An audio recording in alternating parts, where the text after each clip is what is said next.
Olá pessoal, bem-vindos ao podcast In Vino Veritas, em parceria com o blog Filosofonema e com o canal Filosofeira. É muito legal você estar ouvindo esse podcast com a gente, que se resume numa conversa, num bate-papo sobre temas completamente diversificados, mas que geralmente permeiam o universo filosófico, o universo da reflexão. É um podcast que está voltado de fato para a reflexão. Hoje, excepcionalmente, geralmente nós dois estamos entrevistando alguém. Hoje o meu entrevistado é o meu colega de podcast, o professor Diego Blanco.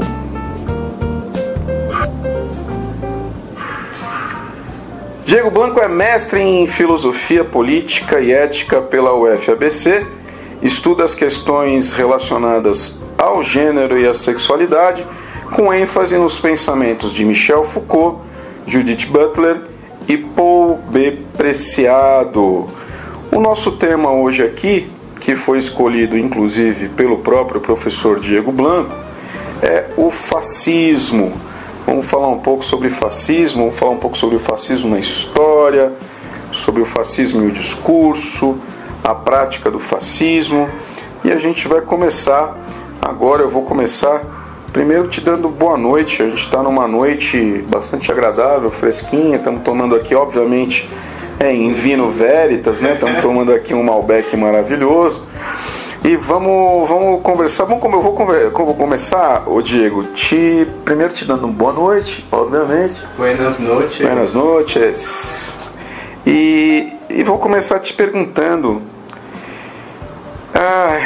numa época difícil, né? Conturbada bastante, aterrorizante. O que é fascismo? Tá. Eu acho que a palavra fascismo, pelo menos desde 2016 no Brasil, ela se tornou quase que um mote da direita e da esquerda, porque a esquerda chamava os coxinhas de coxinhas fascistas e a direita chamava os mortadelas de mortadelas fascistas. E no fundo a gente acabou se tornando uma grande coxinha de mortadela, né? Ragazzo foi incrível, foi bem esperto, espertíssimo em criar a coxinha de mortadela naquela época. Fantástico. Mas o fascismo, se a gente for pegar mesmo a definição de fascismo, a gente vai ver que ele é um movimento filosófico e político que trata de autoritarismo pela violência, ou seja, autoridade sempre exercida por um tipo de violência. Essa violência ela pode ser militar ou não, ela pode ser uma violência civil, ela pode ser uma violência bélica ou não, né? Então eu acho que se a gente partir disso, a gente consegue ter mais ou menos uma noção do que é o fascismo. Enquanto prática, eu acho, né? Mas o fascismo também é uma ideia. Se ele é um movimento filosófico, ele provavelmente será uma ideia. Então, como essa ideia nasce, né? De onde essa ideia vem e por que essa ideia aparece geralmente? Esses tempos, a própria Rede Globo, não sei se você chegou a ver, mas fez uma cena na Malhação. Eu cheguei a ver nas redes sociais, eu vi um recorte da cena com a professora ali tentando explicar. Morgado, sim. Inclusive um aluno meu assistiu aquilo falando, nossa, que louco ver a Olga falando disso. Eu li esse comentário. É basicamente isso, né? Então, quer dizer, ela explicando o que é o fascismo, né? A Rede Globo explicando o que é o fascismo, que é uma coisa muito louca pra gente, a que ponto chegamos. A Rede Globo está explicando pra gente que é o fascismo, e ela vai falar de fascismo, e ela vai falar, né, ela está baseada numa ideia real. O fascismo ele geralmente aparece em momentos de crise, né? Então eles aparecem geralmente na figura de um líder, figurados numa pessoa que diz ser um grande messias da sociedade, que trará a salvação econômica, moral da sociedade. Qualquer semelhança com a realidade é mera coincidência. Mera coincidência, gente. A gente tá aqui num nível de abstração Walt Disney, tá? É tudo coincidência. Antes que venham perseguir a gente aqui. Não, vamos fazer o podcast quando a gente fala de fascismo, enquanto a gente pode, né? Enquanto a gente pode. Então, quer dizer, sempre o fascismo vai aparecer na figura desse líder, né? Mas eu tenho uma percepção um pouco diferente hoje.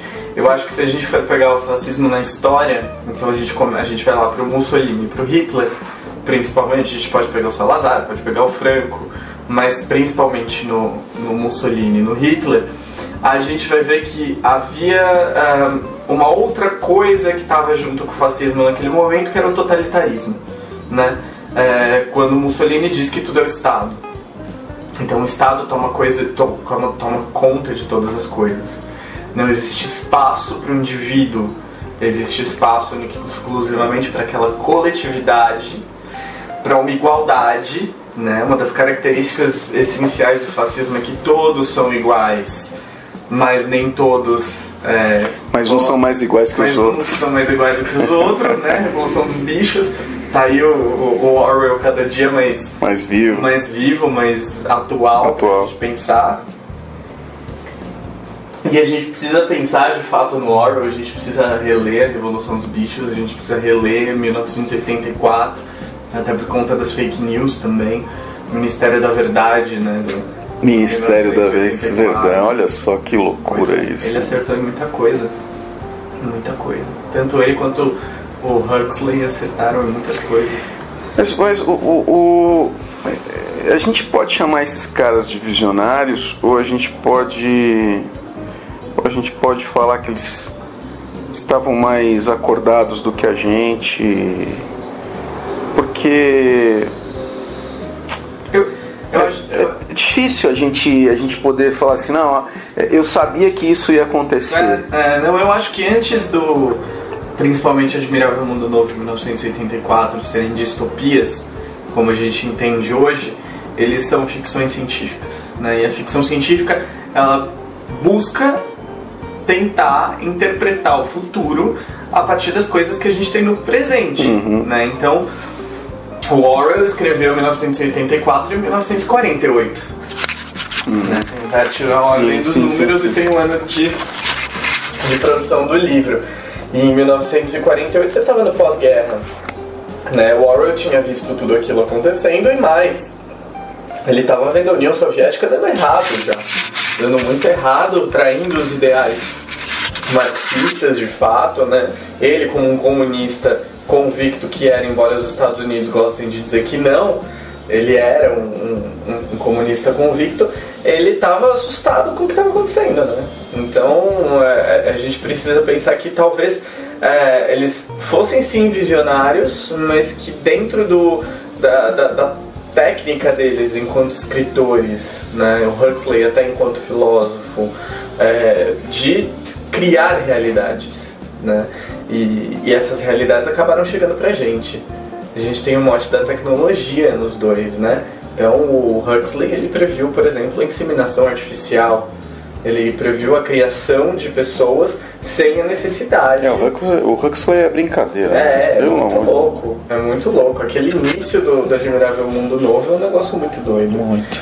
E 1984 está mais atual ainda, eu acho, justamente por conta dessa coisa da verdade, né? Porque você tem lá o mundo dividido, ou você acha que o mundo está dividido, você vive numa bolha, então um dia você está em guerra com um país e no outro dia você já não está mais em guerra, nunca esteve com aquele mesmo país, e você tem que acreditar naquilo, e as pessoas acreditam naquilo por causa da falta da crítica, por causa do medo, e o fascismo ele traz esse medo, ele traz o congelamento da crítica, né? Como Adorno e Horkheimer apontaram na dialética do esclarecimento.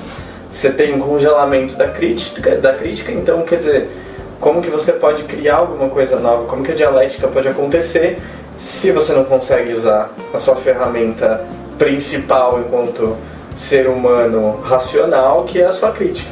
Agora, na sua opinião, por que o fascismo move uma multidão? Por que o fascismo move as pessoas? Eu vou colocar um dado pontual aqui, não sei se a gente vai veicular essa nossa conversa antes ou depois das eleições que nós vamos viver aqui, com o candidato Jair Bolsonaro e o candidato Fernando Haddad. A última pesquisa, se eu não me engano, colocou 58% de preferência dos eleitores para o Jair Bolsonaro. Vamos arredondar para 60%. A cada 10 eleitores, 6 vão votar no Jair Bolsonaro. Por que, na sua opinião, o fascismo consegue essa... E a gente olhando para trás, né, olhando o fascismo na história, a gente vê isso, né, uma multidão sendo arrastada pelas ideias. Como é que você vê isso aí? Como eu disse, o fascismo ele toma muita força no momento em que a gente está passando por crises, né? E essas crises não são necessariamente econômicas, mas elas são morais também, são crises de valores. Então, se a gente olha para a Alemanha nos anos 30, a gente tem uma Alemanha rechaçada depois da Primeira Guerra Mundial, o Tratado de Versalhes destruindo a economia alemã, um ego alemão completamente esmigalhado ali, e você tem uma pessoa com um discurso específico, que é um discurso de ódio, que é um discurso violento, e esse discurso é tudo que as pessoas queriam ouvir, porque eu acho que quando você está em crise, você precisa de um culpado, seja essa crise econômica, seja essa crise moral. O nosso grande culpado está na figura do PT, do Partido dos Trabalhadores, do Lula, da Dilma por algum tempo, enfim, e tem todo esse movimento que a gente tem. Não digo que no momento em que a Dilma foi empichada, sendo isso para quem está ouvindo um golpe ou não, que aquilo tenha sido de fato um ato fascista, mas eu acho que aquilo foi uma semente de um ato fascista, de um discurso fascista, e aquilo abriu portas inimagináveis para um discurso anticorrupção, né? E aí, se a gente for pensar no Rousseau, como é que a gente vai combater a corrupção se a gente vive numa sociedade civil? Se a gente é racional, como é que a gente vai pensar em combate à corrupção nas instituições, né? E eu acho que a gente precisa começar a ver o fascismo e o fascínio das pessoas pelo fascismo, porque as pessoas estão com sangue nos olhos, elas estão com ódio, elas sentem ódio, no caso do Brasil, no meu ponto de vista, porque você teve uma classe C que em algum momento, num estado de bem-estar social, de uma social-democracia, começou a aparecer e usar o aeroporto, né? Então, quer dizer, a empregada doméstica, que hoje tem direitos trabalhistas, porque é uma trabalhadora, começou a ir visitar a família dela em qualquer parte do país que seja. O candidato que está na frente das pesquisas votou contra a PEC das domésticas, né? Então, quer dizer, ela pode pegar um avião, ela não precisa mais ficar num busão 4 dias, né, para visitar a família dela no sertão do Nordeste. Ela pode pegar um avião e diminuir a viagem dela, porque agora ela tem esse poder de consumo. E isso deixou a classe média revoltadíssima. Mas, Diego, eu queria te fazer uma provocação que um pouco em cima disso que você está falando, que é a seguinte: você não acha que também tem um certo protecionismo nesse discurso? Parece que tanto o Partido dos Trabalhadores, eu sei que a gente está migrando para um outro lado da conversa, mas tanto o Partido dos Trabalhadores, mas imagino que também mesmo na história, né, aquele que de certa forma, direta ou indiretamente, permitiu que um sistema um regime fascista ganhasse corpo, ele não faz um meia-culpa, né? Não faz um meia-culpa, porque me parece que tem aí uma contribuição a se pensar, não sei, estou te provocando nesse sentido. Uma contribuição de quem exatamente? Quem você acha que deveria fazer o meia-culpa? Eu acho que o cachorro entra na igreja porque a porta está aberta, né? Quem deixou essa porta aberta? Então, quem deixou essa porta aberta? Eu acho que todos nós acabamos deixando essa porta aberta. Eu acho que o Brasil é um país que tem coisas a serem resolvidas desde o momento em que os portugueses chegaram aqui. A gente não resolveu a questão do racismo, a gente não resolveu a questão do machismo. Eu acho que a gente não resolveu... a nossa república é um golpe militar. A nossa república é fruto de um golpe militar. Nosso primeiro presidente foi um marechal. Nosso segundo presidente foram marechais, né? Então, a gente tem coisas a serem resolvidas. A identidade do Brasil, eu acho que é uma coisa muito confusa ainda. E a gente é um povo que guarda ressentimentos, a gente espera muito. A gente tem uma mania cristã de colocar a salvação na figura de um Messias, e o Lula foi essa salvação para o Brasil. O Lula, o Chaves, os grandes líderes, né? Exatamente, eles foram salvações da América Latina. E a gente cria expectativas, e essas expectativas não são cumpridas, porque elas não seriam mesmo cumpridas, né? Então você teve lá, na formação do PT, uma galera mais à esquerda radical, mais marxista, e uma galera mais gramsciana. Então, essa galera se frustrou, alguém ia se frustrar. Ou a galera que tava mais pro Gramsci, ou a galera que tava mais pro Marx. A galera que tava mais pro Marx quer ver o diabo, mas não quer ver o PT, né? O PT não deixou toda a sua raiz socialista, comunista nos anos 80 e nunca mais voltou para isso. O Lula foi um conciliador de classes, ele não foi um revolucionário. Ele aparelhou muito o Estado, ele fez um estado de bem-estar social, ele fez uma social-democracia, apesar de não ser do partido da social-democracia do Brasil, né? Então, eu acho que a gente tem vários pontos durante a história do Brasil e que em um momento ou outro a gente ia voltar para isso, né? Agora vamos reorganizar então nossa conversa. Conceito de fascismo, então, para você é esse movimento filosófico, político, que está ligado com a violência, que está ligado com o discurso de ódio, com o ressentimento, com a figura de um salvador para isso tudo, a conservação da moral e da tradição, da família, e por aí vai.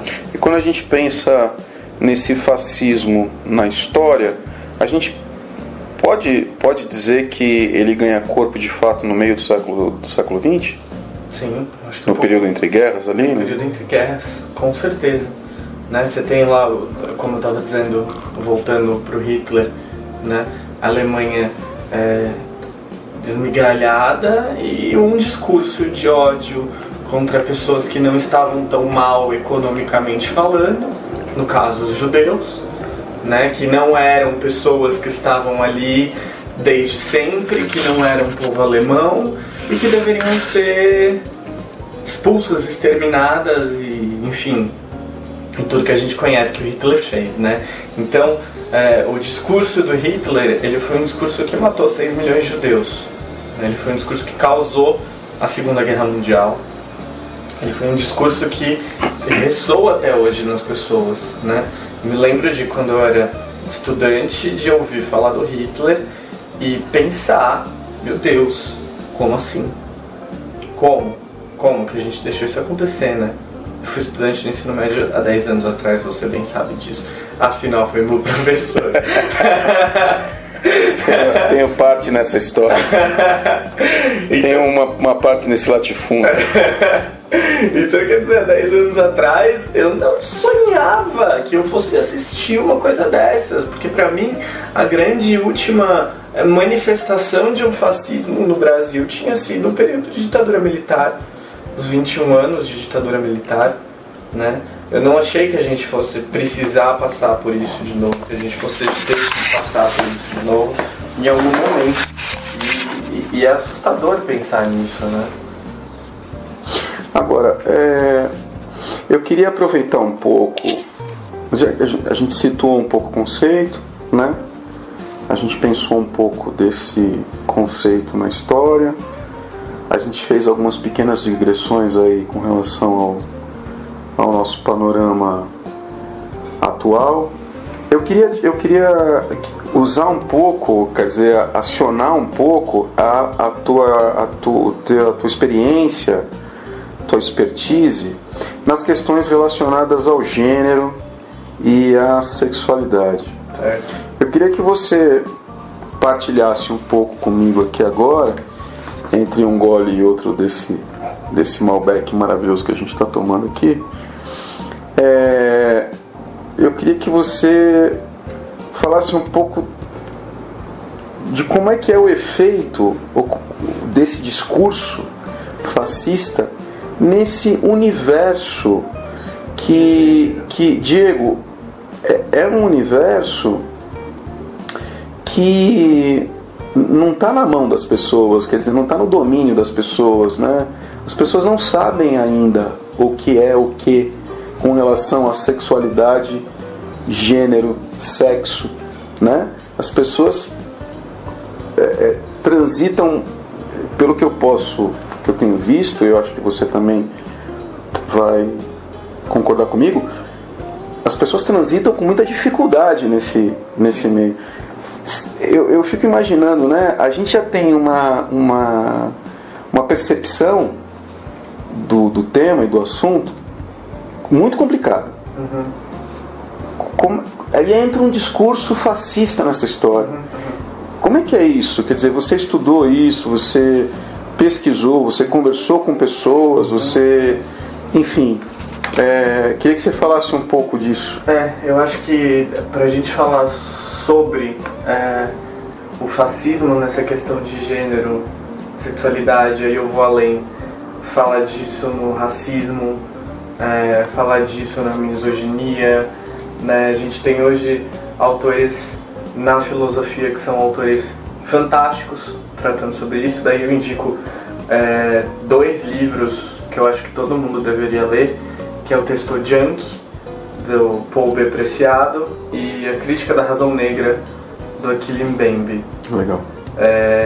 Que vão falar justamente disso. Esses 2, eles partem de uma tradição Foucaultiana, né? Então, pra gente falar disso, a gente precisa, e aí eu venho com um conceito filosófico mesmo do Foucault sobre o fascismo, que a gente precisa vir jogar a questão do biopoder para isso, a questão do neoliberalismo em cima disso, e aí a gente afastar o totalitarismo agora, porque eu acho que o fascismo que a gente está vendo não é um fascismo totalitário, ele não está relacionado ao Estado, porque esses candidatos que são fascistas ou que têm esse discurso fascista, eles pregam o Estado mínimo, eles pregam o neoliberalismo, então não é tudo Estado, é tudo mercado, né? Tudo é o mercado, então a gente precisa de um nome novo para isso, a gente precisa de um conceito novo para isso. É o Brasil na vanguarda, né? É o Brasil na vanguarda. É o Brasil na vanguarda. E aí eu acho que é muito interessante porque, como eu disse, uma das características do fascismo é que tudo seja igual, né? E o gênero, a raça e a questão do feminismo, elas quebram com a igualdade, né? Elas abrem o espaço para a diferença. E aí a gente cai numa questão que eu acho que é muito importante, muito fundamental. Eu, pelo menos, cresci acreditando que o certo era a gente procurar a igualdade, que a diferença era uma coisa ruim. E na verdade não, né? A gente precisa procurar equidade e a gente precisa pensar que a diferença é uma coisa positiva, porque as pessoas precisam ter a liberdade de viver da forma que elas quiserem viver, né? Então, quando a questão de gênero ela aparece com os movimentos sociais, é muito importante a gente falar isso. A questão de gênero ela não aparece na academia, ela aparece nos movimentos sociais, ela aparece nas ruas. A gente tem o Stonewall Riot, né, em 1969, se eu não me engano, 28 ou 29 de junho de 69, em Nova York, que foi um levante de pessoas LGBT, especialmente travestis, contra a polícia de Nova York, né? Que a polícia de Nova York, acho que era o Reagan na época, eles faziam batidas nos bares gays, nos guetos gays, e um dia as travas se revoltaram e desceram do tamanco com a navalha na mão, com a gilete na mão, e atacaram os policiais e tiraram eles à força de dentro desse bar que fica no Village de Nova York, que é o Stonewall Inn, né? Portanto, o Stonewall Riot. E aí se abre para a diferença, né? A gente tem uma abertura para a diferença a partir das ruas.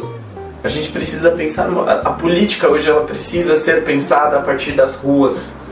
Ela não pode mais ser pensada a partir de dentro das instituições de Estado, das instituições de governo, das instituições privadas. Ela precisa ser pensada a partir da rua.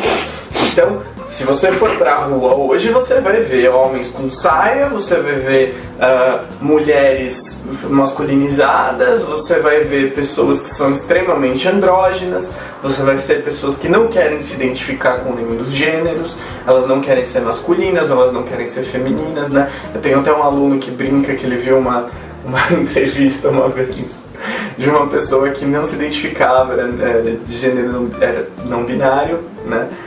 Gênero fluido, e a pessoa, e aí o entrevistador dizia, isso meu aluno me contando, né? Tá, mas então, o que você é? E o nome da pessoa era Elson. Eu sou o Elson. E nessa sala virou um mote.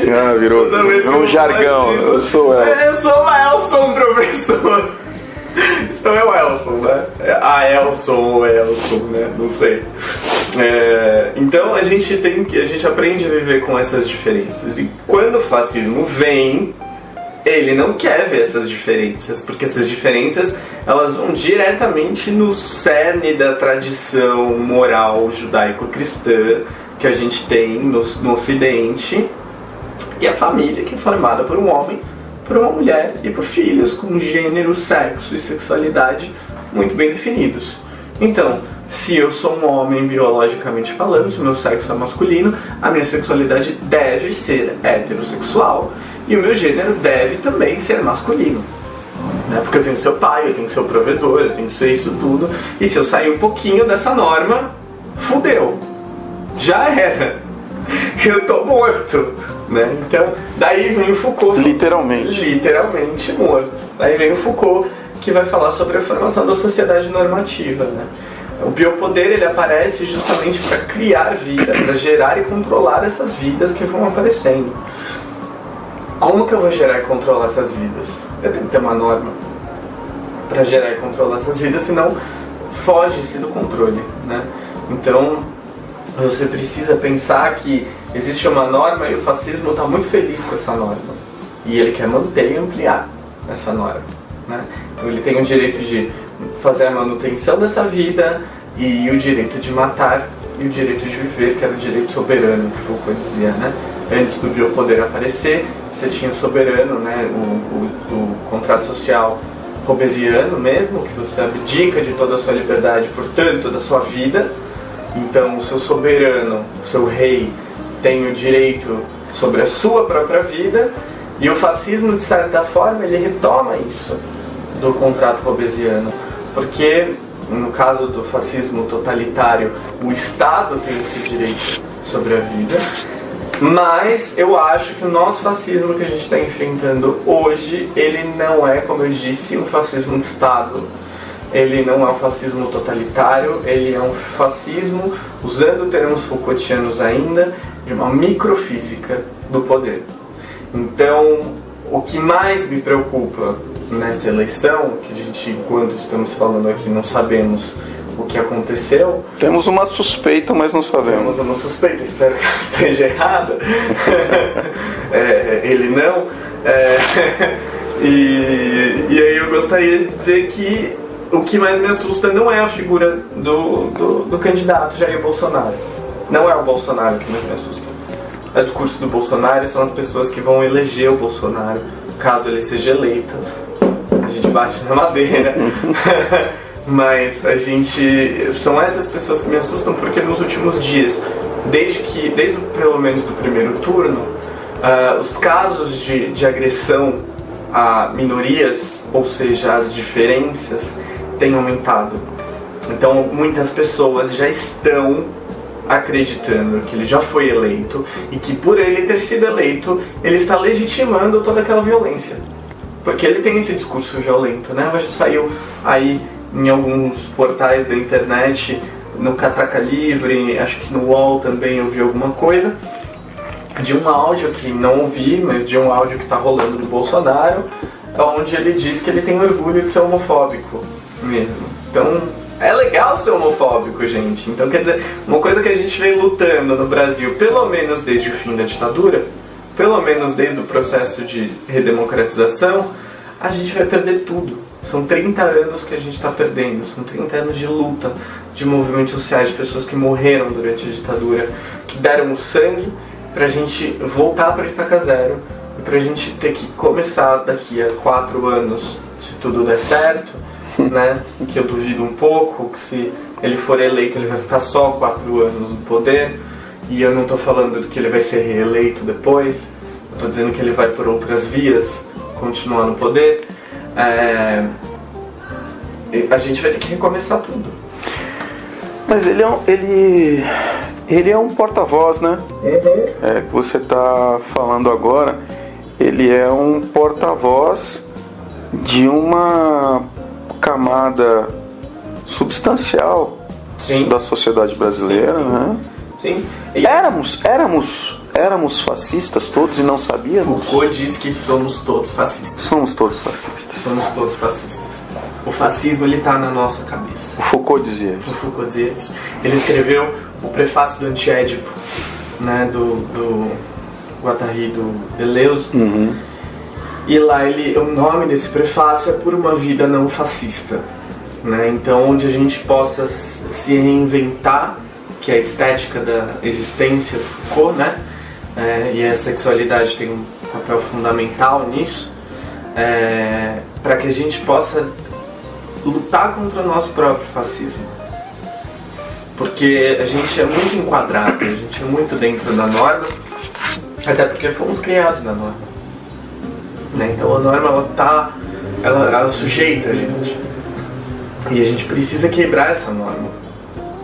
E sim, somos todos fascistas.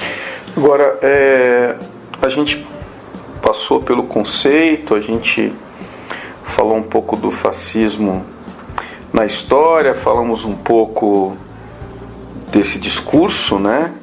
Eu pedi para que você falasse um pouco sobre a área que você pesquisa, que é a questão do gênero, da sexualidade. Mas como é que você imagina, ou como é que você enxerga, porque nós não é privilégio nosso, a gente verifica isso. O Roger Waters esteve aqui, sim, recentemente, né? Sim, e no segundo show foi incrível. Ele não bastou colocar ele nem fodei. Ele colocou lá enorme, letras garrafais. Né? O Roger Waters esteve aqui, né? Dividiu também o público, né? Sim. Mas ele colocou lá uma lista, né? De supostos, vamos tratar com educação, de supostos fascistas no mundo. Sim. Quer dizer, esse é um movimento que não é exclusividade nossa, não é privilégio nosso. Como é que você olha, em meio às pesquisas que você fez, em meio até mesmo da dor que todos nós, né, que a gente está compartilhando, que a gente está tentando nos fortalecer aí que está muito difícil, né, para a gente tocar para frente. Mas como é que você vê a prática? Como é que vai ficar a vida prática dentro desse... vamos imaginar aqui o pior cenário, desculpa, né? A gente vai se posicionar aqui.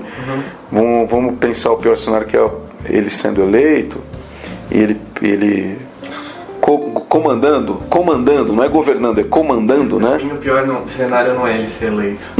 Pra mim o pior cenário é ele ser eleito e levar o golpe do vice. É um risco que se corre também, né? Pra mim esse é o pior cenário. O vice tomar o poder.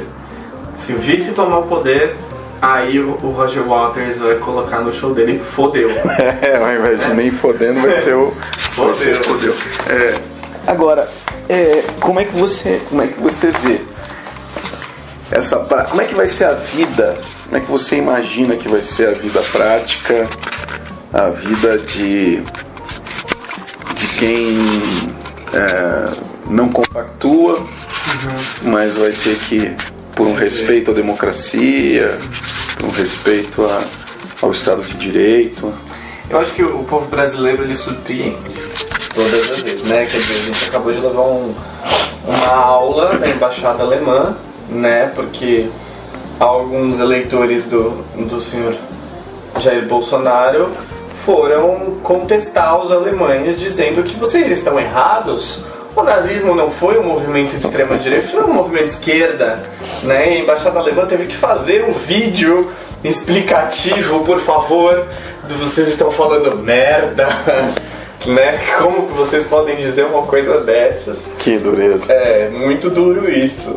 Então o povo brasileiro é um povo que surpreende muito. Então eu acho que o que vai acontecer aqui não vai acontecer igual em nenhuma outra parte do mundo. Eu não ouso dizer qual vai ser de fato essa prática. Eu acho que ela já está acontecendo, eu acho que ela sempre aconteceu, só que ela vai ficar mais acirrada, ela vai ficar mais potente, ela vai ficar menos punível, né? Ela vai ficar mais impune. Essa é a palavra. Quando a gente pensa, por exemplo, essa semana uma menina teve a suástica desenhada com um canivete no pescoço. Errado ainda por cima. Porque, né, gente, vamos pelo menos. Você quer ser neofascista? Então você quer ser neonazista? Então aprende a desenhar suástica. Mas você não pode falar isso, senão você passa por arrogante. Você é arrogante. Não, tudo bem. Me chamem de arrogante, mas desenha a suástica certo. Faz a coisa direito. Faz a coisa direito. Quer fazer, faz direito. E eu acho que vão ser essas coisas, como eu disse, vão ser microviolências, num âmbito muito de micropolítica mesmo, né? Então, as pessoas, elas estão com um ódio muito grande dentro, interno, internalizado.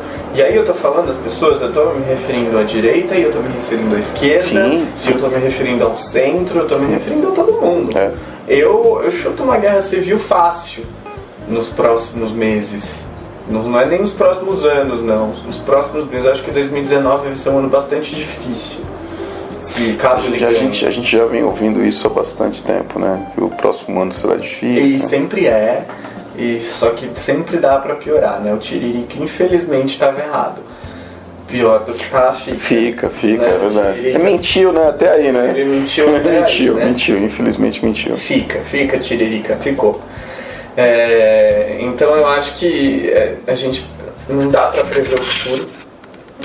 Eu acho que a gente tem também, eu falo que o brasileiro é um povo incrível, que agora tá chamando a Le Pen de comunista, né? Porque e a Le Pen gritando lá do outro lado, gente, que isso?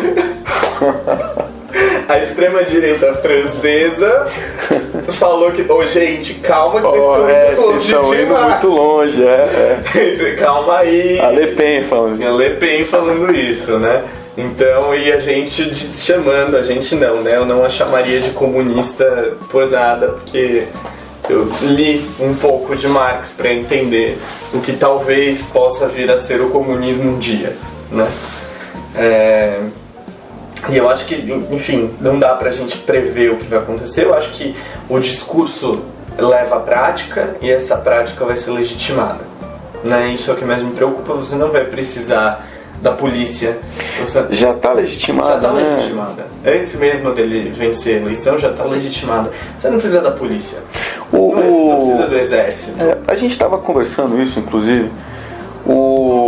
Cidadão de bem. Com todo o respeito que a gente deve aos nossos representantes do judiciário, o Alexandre de Moraes fez uma gentileza, né, para né, dar estatuto de verdade, né, depois que ele falou que o candidato não ofendeu ninguém falando dos quilombolas, né.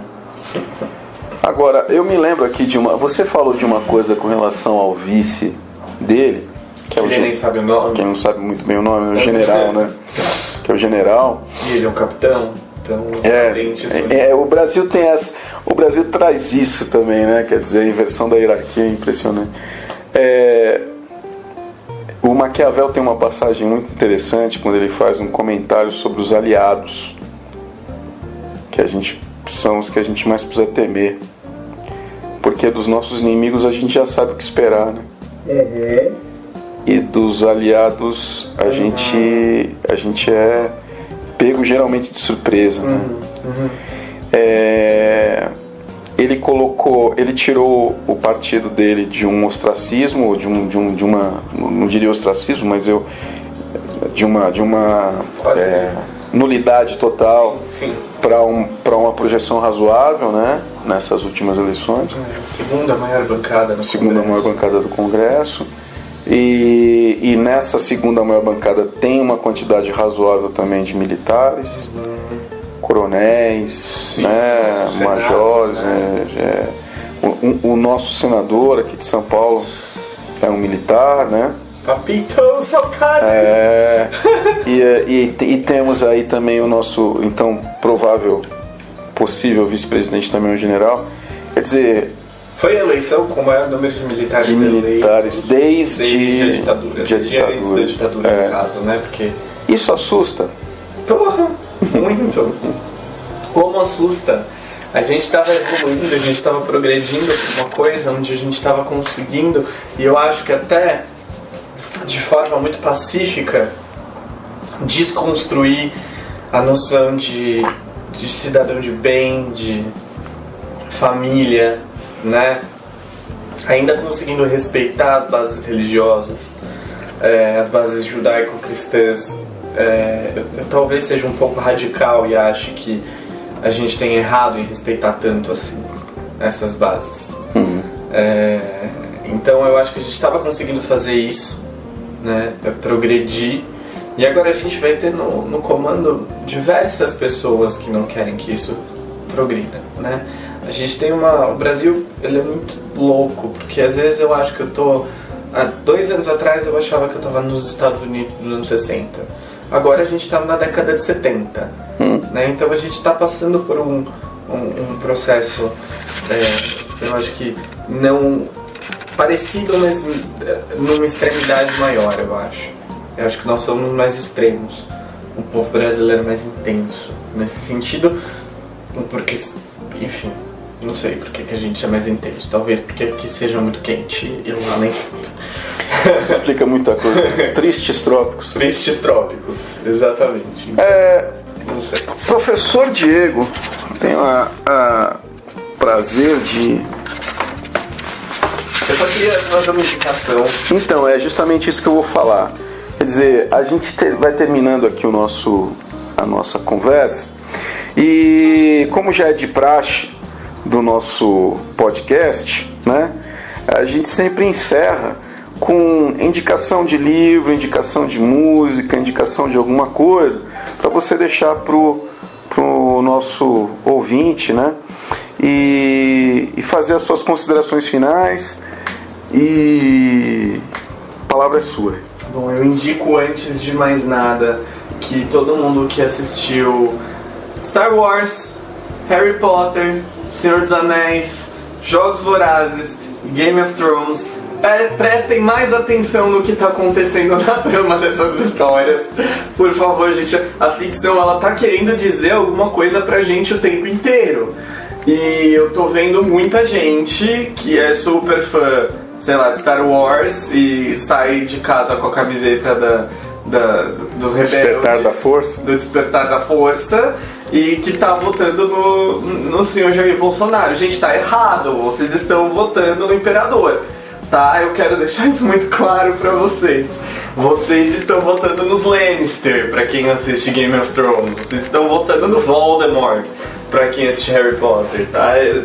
Prestem bastante atenção no que essas coisas estão tentando dizer pra gente. Isso é muito importante, meu Deus do céu, como isso é importante. Como a indústria cultural é importante nesse sentido. E eu acho que a gente precisa tomar certos cuidados a partir de hoje, né? Eu acho que a gente tem ainda muito que aprender, a gente ainda tem muito que resistir. O Foucault dizia que lá onde há poder há resistência. Ele escreveu isso no primeiro volume da História da Sexualidade, quando ele está falando das relações de poder. E se lá onde há poder há também resistência, eu acho que sejamos resistência, né? Com os nossos corpos diferentes, com as nossas cores de pele diferentes, com os nossos cabelos, com as nossas formas de nos portarmos, de existirmos diferentes, com as nossas diferentes estéticas de existência, a gente precisa ser resistência, acima de tudo. E aí eu deixo aqui a questão que mobiliza a discussão do fascismo, pelo menos desde o final da Segunda Guerra Mundial, que foi uma questão que o Adorno lançou pra gente, que é como foi possível o nazismo acontecer na Alemanha, né? Como foi possível o fascismo acontecer, como o povo alemão deixou isso acontecer. E a gente está vendo isso com os nossos próprios olhos hoje. Acho que se o Adorno ainda estivesse vivo, ele teria um ataque do coração por ver tudo isso acontecendo. Então eu acho que a gente precisa pensar, voltar para o Adorno. Na verdade, a gente precisa voltar para o Sócrates e repensar tudo, gente. A gente começar de novo, dar um restart aí e seguir em frente. Mas enquanto isso, enquanto a gente não pode começar de novo, enquanto a gente não sabe o que vai ser de fato, porque tudo que a gente disse aqui hoje pode estar errado, né? Tomara. Eu espero estar enganado sobre o Bolsonaro. Eu espero estar enganado sobre os eleitores dele. Eu muitas vezes me coloco muito raivoso. Nos últimos dias eu tenho me afastado bastante das redes sociais por conta disso, porque tenho feito mal. Mas de verdade, pensando, refletindo nos últimos 2 dias, eu espero que eu esteja errado sobre tudo isso. É tudo que eu mais desejo, é estar errado, que a gente possa continuar nos perguntando como foi possível Auschwitz, como foi possível o nazismo, e que a gente não repita isso, nunca mais. E que a gente resista. E mais uma vez, assistam os filmes e as séries de vocês com mais atenção. Com muito mais atenção. Por favor, gente, por favor, atenção. Tá ótimo, perfeito. Diego, obrigado. Muito obrigado. Muito legal. Passou aí 48 minutos, 47 minutos, a gente nem percebeu. Não percebi. Legal, eu conversei aqui com o Diego Blanco, né, que é mestre em Filosofia Política e Ética pela UFABC. O Diego estuda as questões relacionadas ao gênero e à sexualidade, com ênfase nos pensamentos de um pensador que foi bastante abordado aqui, né, que é o Michel Foucault, a Judith Butler e o Paul B. Preciado. A você que segue o canal Filosofeira, um grande abraço. A você que segue o canal Filosofonema, o blog Filosofonema, grande abraço. Esse é o podcast In Vino Veritas, e que a gente espera que seja cada vez mais veritas ou cada vez mais vino, dependendo da situação. Valeu, galera, um grande abraço para todos vocês, um grande abraço, valeu, tchau, tchau. Beijos.